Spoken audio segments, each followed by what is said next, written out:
أهمية الأمان النفسي كشرط أساسي للعلاقات المستدامة. يعني لو العلاقة فيها خوف مستمر أو بتحاول تخبي مشاعرك عن الشخص ده، يبقى في خلل في الأمان النفسي. لو أنت طول الوقت قلقان أو خايف من رد فعل شريكك أو بتحس إنك أنت مش قادر تكون نفسك بشكل صادق، يبقى في خلل في العلاقة. باختصار، العلاقة الصحية لازم تخليك تحس إنك متشاف ومقبول في كل أحوالك زي ما أنت، مش إنك تبقى طول الوقت لابس قناع.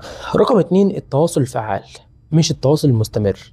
اهم حاجه تكون فعال، وهنا اقصد ان التواصل مش كلمتين بيتدرجوا على مسامعنا وبنسمعهم، لا، الافكتيف كوميونيكيشن ده بتكون عمليه تبادليه تفاعليه بين الافراد. العلاقه اللي ما فيهاش تواصل فعال او افكتيف كوميونيكيشن كويس دي معرضه دايما للتوتر والخلل. يعني مش دايما بتتكلم او بتحس ان ما فيش تفاهم او ما فيش تناغم بينكم. وده ينقلنا نظريه نون فيولنت كوميونيكيشن، ان الناس اللي بيقدروا يعبروا عن مشاعرهم وبدون مهاجمه من الشخص الاخر دول دايما بيبقى عندهم علاقات اكتر صحه. يعني العلاقه اللي مبنيه على الصمت والكتمان والتجاهل، بنتجاهل الحاجات مش بنتكلم فيها. حصل مشكله او حصل موقف مزعلني مش عارف ايه، لا انا هتجاهل الموقف ده عشان اعدي، مش هقف عنده، عشان لو وقفت عنده واتكلمت ممكن يحصل ميس كوميونيكيشن.